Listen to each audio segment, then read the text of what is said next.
English grammar में spelling wise दो एक जैसे या अलग अलग वर्ड्स जिनके मीनिंग्स एक दूसरे से एडजेसेंट होते हैं, लगभग एक दूसरे के जैसे होते हैं, वो कोरिलेटिव्स कहलाते हैं, क्योंकि उन दोनों के बीच में कोरिलेशन होता है, इसलिए उन्हें कोरिलेटिव कहते हैं। और ये अपने डिफरेंट आइडेंटिफायर्स भी रखते हैं जिसको उनकी डेफिनेशन कहा जाता है। आइडेंटिफायर्स जो है वो उनकी डेफिनेशन होती है। यही मैटर आज लेकर आया हूं। Good evening to you all दोस्तों। कंपटीशन विजार्ड के इस प्रैक्टिस सेशन वीडियो में आज जो मैटर लेकर आया हूं उसका टाइटल है हु एंड हुम।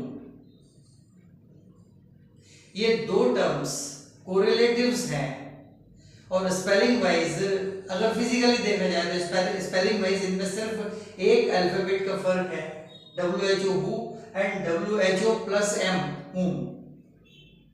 लेकिन ये थोड़े डिफरेंट होते हैं, कोरिलेटिव होते हुए भी डिफरेंट होते हैं।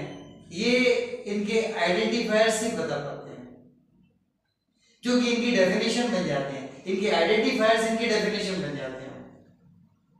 जैसे अब हु की डेफिनेशन ग्रामर में क्या होगी, लेकिन हु की डेफिनेशन यहां दी हुई है, इसका आइडेंटिफायर बताता है subject of a verb. Who is indeed a subject of a verb, the subject of a verb. ये इसकी डेफिनेशन भी है। Who means who used as the subject of a verb, जबकि whom उसकी डेफिनेशन है, उसका आइडेंटिफायर है whom is used as object of a verb or preposition। ये सब्जेक्ट होता है, वो ऑब्जेक्ट होता है। Means whom is a subject and subject especially of a verb and whom is indeed an object of either a verb or a preposition। तो अब देखेंगे यहां पर पहले इस पार्ट को देखेंगे, हु वाला पार्ट, इसके सेंटेंसेस देखेंगे, उसमें बता होगा सब्जेक्ट कहाँ है और वर्ब कहाँ है और वर्ब कहाँ है। So number 1, who told you this all. Subject who and told verb, सीधी सीधी बात है। सब्जेक्ट ऑफ वर्ब, सब्जेक्ट है हु और वर्ब है told. Who told you this all, ये आपको ये सब आपसे किसने कहा।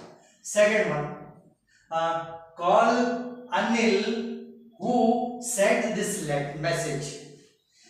अनिल को बुलाओ जिसने ये मैसेज भेजा है। Call Anil who sent this message. So subject यहां पर हु है और वर्ब यहां पर सेंट है। सब्जेक्ट ये है हु और वर्ब है sent. Clear. Now third one, who is this letter from. तो यहां पर हु सब्जेक्ट है और वर्ब हिडन है, तो ये वर्ब आएगा यहां पर लेटर। ये वर्ब होगी। लेटर दिया है, लेटर भेजा है, सो लेटर वर्ब होगी। Who subject and later verb, जबकि लेटर खुद अपने आप में एक नाउन है, लेकिन नाउन यहां पर वर्ब में ट्रांसफर हो गया। Who is this letter from, तो इज और लेटर बीच में दिस है, ये तो प्रोनाउन है। इज और लेटर ये एक कॉम्प्लेक्स वर्ब हो जाती है। Now last but not the least, who did you give it to. Who ये तुमको किसने दिया है। हु सब्जेक्ट है और गिव वर्ब है, सब्जेक्ट ऑफ वर्ब। सभी में सब्जेक्ट ऑफ वर्ब है। Now come to the second part, whom। This is indeed the object of a verb और प्रीपोजिशन। अब देखते हैं, हाँ इसमें ज्यादातर इंटरोगेटिव सेंटेंसेस होते हैं। ये एक अफर्मेटिव सेंटेंस है, वहां पर इंटरोगेटिव सेंटेंसेस कम होते हैं, अफर्मेटिव ज्यादा होते हैं। इधर सिर्फ एक अफर्मेटिव है, उधर सारे अफर्मेटिव हैं, एक को छोड़कर वो इंटरोगेटिव है। So let me start it up with the first sentence, name the one two whom you met। तो met वर्ब है और इसके पहले टू लगा हुआ है, तो वर्ब और प्रीपोजिशन इनका ऑब्जेक्ट है whom। वो whom और whom के पीछे टू लगा हुआ है, तो टू प्रीपोजिशन है।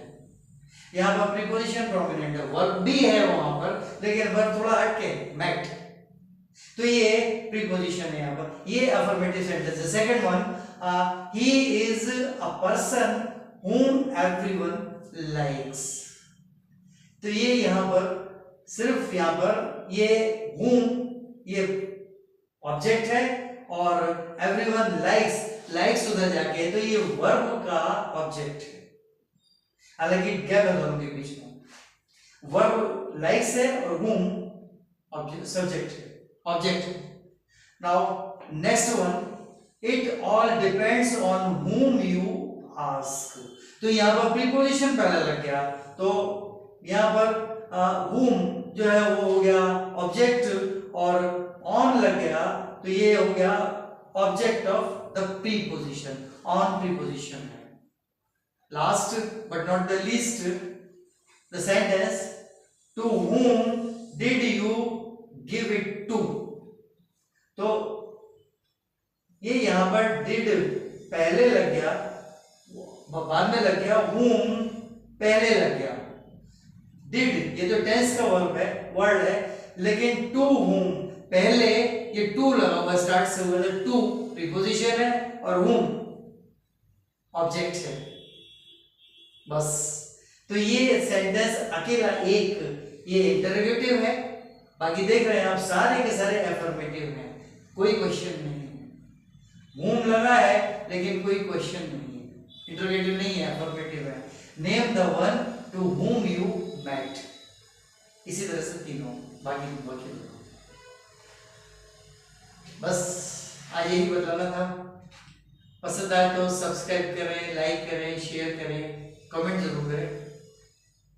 आज इतना ही, उन्हें the next coming video. Good night.